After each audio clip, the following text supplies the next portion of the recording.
Assalamualaikum warahmatullahi wabarakatuh.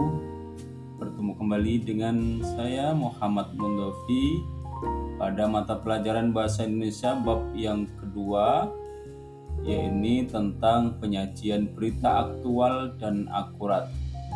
Pada materi kali ini kita akan belajar tentang memahami informasi aktual dalam teks berita. Anak-anak, tentu kalian sudah biasa mendengar, menyaksikan, atau membaca apa itu berita. Oleh karenanya, pada kesempatan kali ini kita akan mempelajari lebih dalam apa itu berita. Jadi anak-anakku sekalian, berita yang biasa kita lihat, kita dengarkan, maupun kita baca,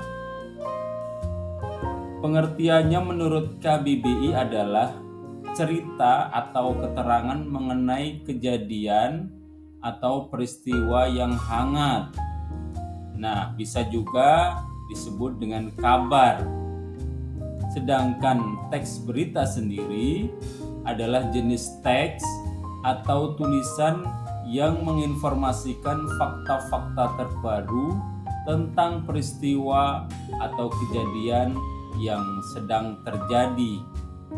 Sehingga yang kita dengar, kita lihat, maupun yang kita baca, selama itu terdapat informasi berupa fakta-fakta atau peristiwa, maka itu adalah termasuk dalam berita. Selanjutnya, berita memiliki ciri-ciri yang harus kita ketahui. Yang pertama adalah faktual, bahwa kabar yang berdasarkan kenyataan yang terjadi atau benar-benar terjadi, maka kabar berita seperti ini memiliki ciri faktual atau benar-benar terjadi. Kemudian yang kedua adalah aktual. Maksudnya adalah ciri berita ini adalah berita yang disajikan secara up to date atau masih hangat dan membuat orang lain semakin penasaran karena sifatnya yang aktual tersebut atau berita yang hangat. Kemudian yang ketiga, ciri berita adalah unik dan menarik, di mana berita itu harus disajikan secara unik sehingga orang lain ingin mendengar atau membaca bahkan melihat berita tersebut. Dan di situ juga ada daya tarik atau bersifat menarik. Kemudian ciri yang keempat, berita harus memiliki pengaruh bagi masyarakat luas. Oleh karena itu, berita yang baik adalah berita yang dapat mempengaruhi pandangan atau pemikiran masyarakat secara umum. Kemudian ciri berita yang kelima, di dalam berita terdapat waktu dan kronologis kejadian. Jam berapa atau hari apa atau tahun keberapa kejadian tersebut terjadi. Biasanya di dalam berita selalu ada waktu yang ditampilkan atau ditayangkan. Ciri yang keenam adalah objektif, sesuai dengan apa adanya, bukan dipengaruhi oleh seseorang atau subjektif. Yang ketujuh, menggunakan bahasa baku, bahasa nasional yang bisa dipahami oleh seluruh warga negara, kemudian bersifat sederhana dan komunikatif. Artinya, orang lain yang mendengarkan dapat memahami maksud dari isi berita tersebut. Dan yang kedelapan, harus berdasarkan EYD atau ejaan yang disempurnakan. Sehingga dalam menulis berita maupun menyampaikan berita tidak boleh bebas atau tidak menyesuaikan dengan ejaan yang disempurnakan dalam penggunaan bahasa Indonesia yang baik dan benar. Dan yang perlu diketahui juga anak-anak, ada namanya unsur-unsur di dalam teks berita.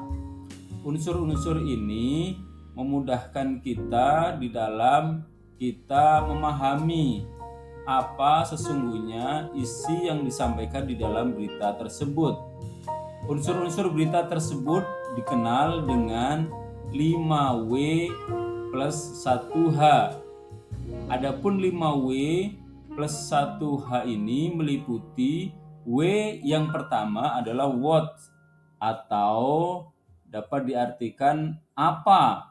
Biasanya di situ dapat dibantu dengan pertanyaan apa yang terjadi. Kemudian where atau di mana. Nah, di mana dalam berita itu kita bisa memahami dengan kita membuat satu pertanyaan di mana hal itu terjadi. Yang ketiga unsurnya adalah when atau kapan.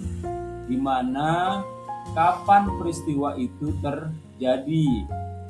Dan yang keempat adalah who atau siapa.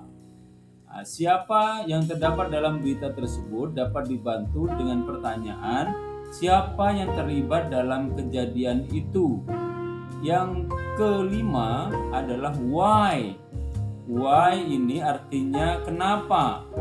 Dalam memahami berita dapat dibantu menggunakan kalimat kenapa hal itu terjadi.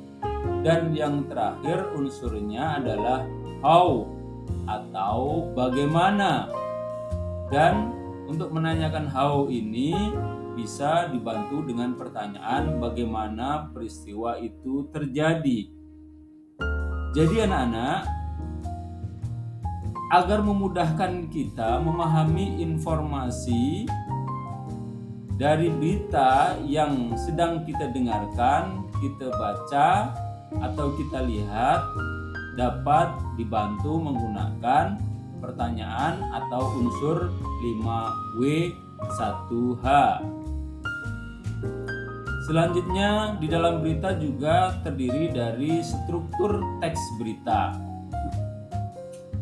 Yang pertama adalah orientasi, di mana orientasi ini adalah alinea pembuka berita.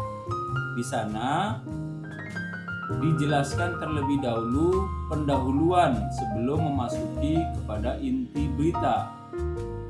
Struktur yang kedua adalah peristiwa, di mana di dalam peristiwa ini diceritakan kronologis suatu kejadian atau peristiwa, termasuk juga kapan terjadinya, di mana lokasi terjadinya, dan bagaimana kejadiannya. Semua itu berada pada struktur yang kedua, yakni peristiwa. Dan yang terakhir adalah sumber berita atau dari mana informasi tersebut didapatkan.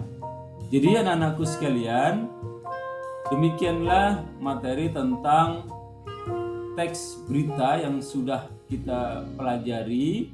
Semoga di dalam tugas yang akan diberikan oleh Bapak dan Ibu guru di dalam menemukan informasi berita dengan akurat dan tepat dapat dilaksanakan dengan baik. Selamat belajar dan selamat melaksanakan tugas berikutnya. Terima kasih. Bapak akhiri mohon maaf dan sekali lagi semoga bermanfaat. Wassalamualaikum warahmatullahi wabarakatuh.